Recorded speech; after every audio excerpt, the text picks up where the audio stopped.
এই গল্পের নায়িকা লিন চেয়েছিল একজন হ্যান্ডসাম বয়ফ্রেন্ড, কিন্তু তার জীবনে সব থেকে বড় সমস্যা ছিল তার ভাগ্নে ডিউ। প্রেমের দিকে এক পা বাড়ালে ডিউ এসে তৃতীয় বিশ্বযুদ্ধ বাঁধিয়ে দিত।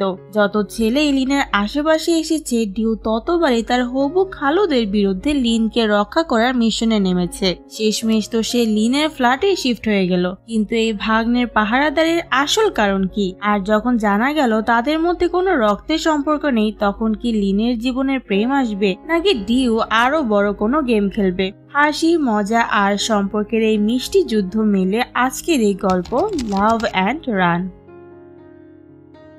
গল্পের শুরুতে লিন নামের একটি মেয়েকে দেখানো হয়। সে স্কুলে বসে তখন ম্যাগাজিন কমিক বই পড়ছিল। বাকি 5টা মেয়ের মতো লিনও তার জীবনে বয়ফ্রেন্ড বানাতে চায়। লিনের বাবা মা নেই, সে তার ব্রাদার ইন ল এর কাছে থাকে। তার ব্রাদার ইন ল লিনের বাবা মায়ের খানদানি রেস্টুরেন্ট চালায়, আর তার স্ত্রীও জীবিত নেই। তবে তার এক ছেলে আছে যার নাম ডিউ। সে লিনের সমবয়সী, আর এই ডিউ একমাত্র কারণ যার জন্য লিন এখন পর্যন্ত তার জীবনে বয়ফ্রেন্ড বানাতে পারেনি। যখনই কোনো ছেলে লিনের ক্লোজে যাওয়ার চেষ্টা করেছে, ডিউ ততবারই ওদের ডিস্টার্ব করেছে। ডিউ এর পড়াশোনা একদমই ভালো লাগে না, সে তো একজন অ্যাথলেট হতে চায়। কিন্তু অন্যান্য সবার বাবা মায়ের মতো ডিউ এর বাবাও চায় তার ছেলে ডাক্তার ইঞ্জিনিয়ার হোক, যা ডিউ একদমই চায় না। তাই তো স্কুলটা কোনো মতে পার করার পর সে বাড়ি থেকে পালিয়ে যায় আর ব্যাংককে গিয়ে একটা স্পোর্টস কলেজে স্কলারশিপ অ্যাডমিশন নেয়। আর কোইন্সিডেন্টলি লিন ব্যাংককের কোনো একটা কলেজে অ্যাডমিট হয়, কিন্তু ওদের এখানে আপাতত দেখা হয় না।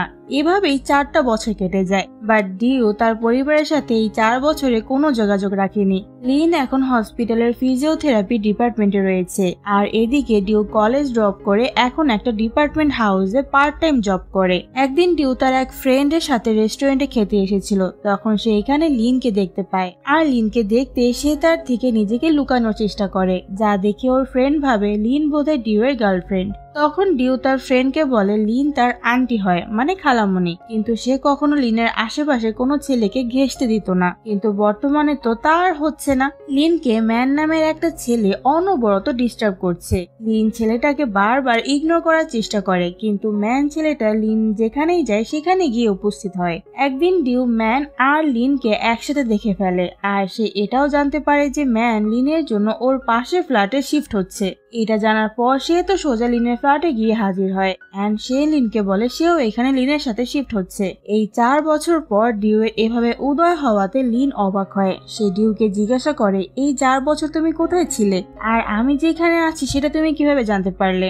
ডিউ বলে, আজকাল কারোর অ্যাড্রেস জোগাড় করা খুব একটা কঠিন কাজ না, আমিও সেভাবেই জেনেছি। তখন লিনের ফোনে ডিউ এর বাবার কল আসে। ডিউ লিনকে ইশারায় বলে সে যে এখানে আছে সেটা যেন লিন তার বাবাকে না বলে। তারপর ডিউ লিনকে জিজ্ঞাসা করে, তুমি কি এখনো সিঙ্গেল আছো? লিন হ্যাঁ বলে। তারপর সে ডিউকে জিজ্ঞাসা করে, তোমার গ্রাজুয়েশনের খবর কি? ডিউ বলে, আমি তো রাজা, আমার কি আর পড়াশোনা করার প্রয়োজন আছে? আমি জাপানের এক বিখ্যাত আইটি কোম্পানিতে জব করি। ডিউ তার জবের সত্যি কথাটা লিনকে বলে না। লিন ডিউকে জিজ্ঞাসা করে, তুমি আমার এখানেই বা শিফট হচ্ছ কেন? ডিউ বলে, এটা তুমি পরেই জানতে পারবে। তারপর একদিন ডিউ লিনকে জিজ্ঞাসা করে, তুমি যেখানে কাজ করো সেখানে কি কেউ তোমাকে ডিস্টার্ব করে? লিন বলে হ্যাঁ। সে ডিউকে ম্যানের ব্যাপারে সব বলে। এই ব্যাপারটা নিয়ে ডিউ তার ফ্রেন্ডের সাথে ডিসকাস করে। তখন তার ফ্রেন্ড বলে, দেখ, তুই তো সবসময় লিনকে এভাবে অন্যদের ছেলেদের থেকে দূরে রাখতে পারবি না। এক সময় লিনের তো বয়ফ্রেন্ড হবেই, তখন তুই কি করবি? ডিউ এটা একদম চায় না। একমাত্র ফ্যামিলি ইস্যুজের কারণে সে লিনকে তার মনের কথা বলতে পারছে না। তারপর সিনে দেখায় লিনের ফ্ল্যাটে ম্যান এসেছে। লিনের বাসায় ডিউকে দেখে ম্যান লিনকে জিজ্ঞাসা করে, এই ছেলেটা তোমার কে হয়? লিন বলে, ও আমার বোনের ছেলে। এটা শুনে ম্যান ডিউকে জড়িয়ে ধরে বলে, এসো ভাতিজা, আমি তোমার হবু খালু, তুমি চাইলে এখন থেকে আমাকে খালু বলে ডাকতে পারো। ম্যান লিনের জন্য অনেক সবজি, ঘাস, লতা পাতা নিয়ে এসেছে, আর সেগুলো দিয়ে লিনের জন্য নিজ হাতে স্পেশাল সালাদ বানায়। ডিউ বসে বসে এসব দেখছিল আর বিরক্ত হচ্ছিল। সে তখন ম্যানকে জিজ্ঞাসা করে, অতিথি, তুমি কবে যাচ্ছ এখান থেকে? ম্যান বলে, যতক্ষণ না লিন আমার বানানো এই সালাদটা শেষ করছে। এটা শুনে ডিউ একাই সব সালাদ গো গ্রাসে গিলতে থাকে। খুব কষ্টে এসব শেষ করে সে ম্যানকে ঘর থেকে ভাগিয়ে দেয়, যা দেখে লিন ডিউ এর উপর খুব খুশি হয়। ডিউ তো এসব করে বারবার লিনকে নিজের মনের অনুভূতি বোঝানোর চেষ্টা করছে, কিন্তু এতে কোনো লাভ হচ্ছে না, কারণ লিনের মনে তার জন্য কোনো অনুভূতিই নেই। পরের দিন ডিউ তার কিছু একটা কাজের জন্য লিনের কাছে হেল্প চাইতে লিনের হসপিটালে আসে। সেখানে গিয়ে সে দেখে লিন তার এক কলিগের সাথে হেসে হেসে কথা বলছে। ছেলেটা ছিল লিনের ক্রাশ, তাই এটা দেখে ডিউ আরো বেশি জেলাস ফিল করছিল। তারপর সেখানে লিনের এক জুনিয়র আসে যার নাম গেম। সে এখানে এসেছে লিনের থেকে ট্রেনিং নেওয়ার জন্য, যেটা করার জন্য লিন রাজি হয়ে যায়। তখন ডিউ ওদের সামনে আসে, আর এখানে আমরা জানতে পারি গেম নামের ছেলেটা হলো ডিউ এর ক্লাসমেট। একদিন এই ছেলের সাথে রেস বেট লাগতে যেয়ে ডিউ হেরে যায়, আর তারপর সে কলেজ থেকে ড্রপ আউট করে নেয়। ডিউ গেমের আচার আচরণ দেখে বুঝে যায় যে গেম ও বোধহয় লিনকে মনে মনে লাইক করে। লিন যখন গেমের আশেপাশে থাকতো তখন ডিউ খুব জেলাস ফিল করত, আর এখানে সে জানতে পারে লিন গেমকে হেল্প করার জন্য আজ বিকেলে একটা পার্কেও যাবে পাবলিকদের হেলথ ট্রিটমেন্ট দেওয়ার জন্য। এটা জানার পর ডিউ সোজা চলে যায় ম্যানের কাছে। ডিউ এর উদ্দেশ্যই ছিল সে ম্যানের মাধ্যমে ওই গেমকে লিনের আশপাশ থেকে সরিয়ে ফেলবে। তাই সে ম্যানকে বলে লিন অন্য কাউকে আমার খালু বানানোর চেষ্টা করছে। এটা শুনে ম্যান বলে তুমি টেনশন করো না ভাতিজা, তোমার খালু তো আমিই হব, কোনো গেম সফলতা আমি দিব না। পরের সিনে দেখায় লিন গেমের সাথে পার্কে এসেছে, যেখানে গেম তার কলেজ প্রজেক্টের জন্য পাবলিকদের ফিজিওথেরাপি ব্যাপারে ধারণা দিচ্ছিল, আর লিন তাকে হেল্প করছিল। এখানে সবাই লিন আর গেমকে পারফেক্ট কাপল ভাবছিল, যা দেখে ডিউ এর আরো বেশি জেলাস হয়। এখানে আজ গেম নিজের মনের কথা লিনকে বলতেই যাবে, তার আগে সেখানে চলে আসে ম্যান, আর জোরে চিল্লিয়ে চিল্লিয়ে বলতে থাকে যে লিন আমার উড বি ওয়াইফ। এছাড়া সে আরো উল্টাপাল্টা অনেক কথা বলে, যেটা লিমিট ক্রস করে গেলে লিন রেগে ম্যানকে বলে তোমাকে আমি শুধুমাত্র একজন পেশেন্টের চোখে দেখি, এর থেকে বেশি কিছু না। ম্যান এক সময় লিনের হসপিটালে অ্যাডমিট হয়েছিল, তখনই সে লিনকে প্রথম দেখাতেই পছন্দ করে ফেলে। এরপর থেকে সে লিনের পেছনে পেছনে ঘুরতো। তো যাই হোক, লিনের এসব কথা ম্যানের মন ভাঙার জন্য যথেষ্ট ছিল। সে ব্রোকেন হার্ট নিয়ে সেখান থেকে চলে যায়। এরপর একদিন লিন ডিপার্টমেন্টাল স্টোরে আসে, যেখানে ডিউ পার্ট টাইম জব করে। সেখানে সে একটা ব্যাগ হারিয়ে ফেলায় হেল্প সেন্টারের কাছে হেল্প চায়। সে হেল্প সেন্টারে একটা চ্যাট বক্স আইডি দেয়। যখন তারা তার এই ব্যাগ খুঁজে পাবে তখনই যেন তারা এই চ্যাট বক্সের মাধ্যমে তাকে ইনফর্ম করে। ভাগ্যক্রমে এই চ্যাট বক্সের দায়িত্ব পড়ে ডিউ এর কাছে, এবং সে এটা জানতেও পারে যে এই চ্যাট বক্সের আইডিটা লিনের। তাই সে এটা সুযোগ নিয়ে একটা অচেনা ব্যক্তি হয়ে লিনের সাথে কথা বলা শুরু করে। শুরুতে সে তো নর্মালি টপিক নিয়ে কথা বলছিল যে সে ব্যাগটা পেয়েছে কিনা, কিন্তু ধীরে ধীরে সে আউট অফ টপিক কথা বলতে শুরু করে, যেমন লিনের কি পছন্দ আর কি কি অপছন্দ। লিনও সময় নেই অসময় নেই ডিউ এর মেসেজের রিপ্লাই দেয়। তার এই পরিবর্তন তার অন্যান্য কলিগরাও লক্ষ্য করছিল, কিন্তু সে বলে তেমন কোনো ব্যাপার নেই। এদিকে একটা লোক ডিউ এর বাবার রেস্টুরেন্টে একটা চওড়া দাম দিয়ে কিনে নিতে চায়, কিন্তু কোনো একটা কারণে বিল্ডিং বিক্রি করতে ডিউ এর বাবা সংকোচ বোধ করছিল। আসলে বিল্ডিংটা লিনের বাবা মায়ের, যদিও এই বিল্ডিংটা অনেক পুরনো, কিন্তু তবুও লোকটা অনেক দাম দিয়ে বিল্ডিংটা কিনে নিতে চায়। পরের সিনে ডিউ আর ম্যানকে দেখায়। ম্যান এখন লিনের ওপর থেকে মুভ অন করে নিয়েছে, কারণ সে বুঝতে পেরেছে যে লিন আর তার মধ্যে কোনো কিছু হওয়া সম্ভব নয়। এখন তো সে লিনের ফ্রেন্ডের পিছনে লেগেছে, যে একজন অনলাইন সেলার। তাই সে মেয়েটাকে পটাতে অনেকগুলো প্রোডাক্ট অনলাইন থেকে অর্ডার করে, আর সে নিজে এসে প্রোডাক্ট গুলো তাকে দিয়ে যাবে। বাট সে বাড়ি থেকে নিবে না, প্রোডাক্ট গুলো সে অন্য একটা জায়গায় গিয়ে নিবে। পরের দিন সে ডিউ এর ডিপার্টমেন্টাল স্টোরে যায়, আর সেখানে লিনের অনলাইন সেলার ফ্রেন্ড আসে। কিন্তু একই, সে অনলাইনে যে মেয়েটার উপর ক্রাশ খেয়েছে আর সামনে যে মেয়েটাকে দেখছে তাদের মধ্যে আকাশ পাতাল তফাৎ। এখন তো সেই প্রোডাক্ট গুলো নিতে চায় না। সে বলে আমি এতগুলো প্রোডাক্ট অর্ডার করেছি প্রোফাইল পিকের ওই মেয়েটাকে দেখে। এখন ওদের মধ্যে এই নিয়ে ঝামেলা শুরু হয়ে যায়। তখন ওদের ঝামেলা থামাতে আসে ডিউ এর ফ্রেন্ড। তখন সেখানে চলে আসে লিন, আর সে এখানে ডিউ এর ফ্রেন্ডকে দেখে চিনে ফেলে, কারণ ওর সাথে তার আগেও একবার দেখা হয়েছিল।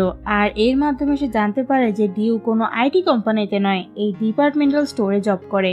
আর এটাও জানতে পারে যে তার সাথে চ্যাট বক্সে কথা বলার ব্যক্তিটি আর কেউ নয়, ডিউই ছিল।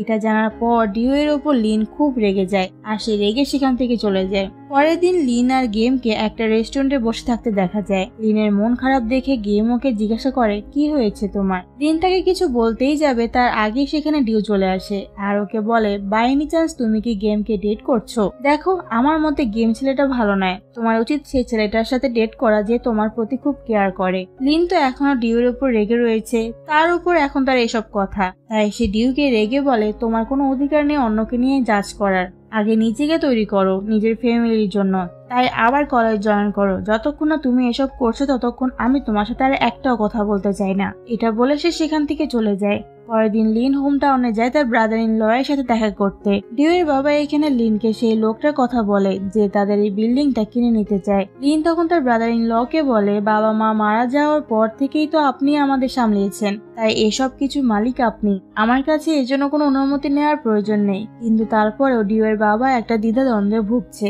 কোনো একটা সত্য আছে যেটা সে আজ পর্যন্ত লিন আর ডিউয়ের কাছ থেকে লুকিয়ে আসছে। এদিকে ডিউ লিনের কথা মতো আবারও কলেজ জয়েন করতে আসে, কিন্তু তাকে স্পোর্টস স্কলারশিপের জন্য একটা ট্রাই আউট ম্যাচ খেলতে হবে, যেখানে প্রতিদ্বন্দ্বী হিসেবে গেম থাকবে, যার কাছে সে আগেও একবার হেরেছে, কিন্তু তবুও সে রাজি হয়ে যায়। এছাড়া তার কাছে আর কোনো উপায় নেই। এরপর সিন শিফট হয় ডিউয়ের ম্যাচের দিন। সেদিন ডিউয়ের বাবা ডিউয়ের কাছে আসে আর ওকে আজ সব সত্যিটা বলে দেয় যে লিন তার আন্টি নয়। লিনের যে বাবা মা তাদের অনেকদিন ধরে বাচ্চা হচ্ছিল না বলে তারা ডিউয়ের মাকে তাদের মেয়ে হিসেবে অ্যাডাপ্ট করে নিয়েছে।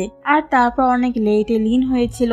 লিনের বাবা মা তাদের বিজনেস ডিউয়ের বাবার উপর ভরসা করে ছেড়ে দিয়েছিল, আর আজ পর্যন্ত ডিউয়ের বাবা সেই দায়িত্ব পালন করে আসছে। মানে ডিউয়ের নানা নানি তার আসল নানা নানি নয়, আর লিনও তার আসল খালামণি নয়, মানে তার সাথে লিনের কোনো আত্মীয়তার সম্পর্ক নেই। এটা জানতে পেরে ডিউ স্যাড কি হবে, সে অনেক বেশি খুশি হয়।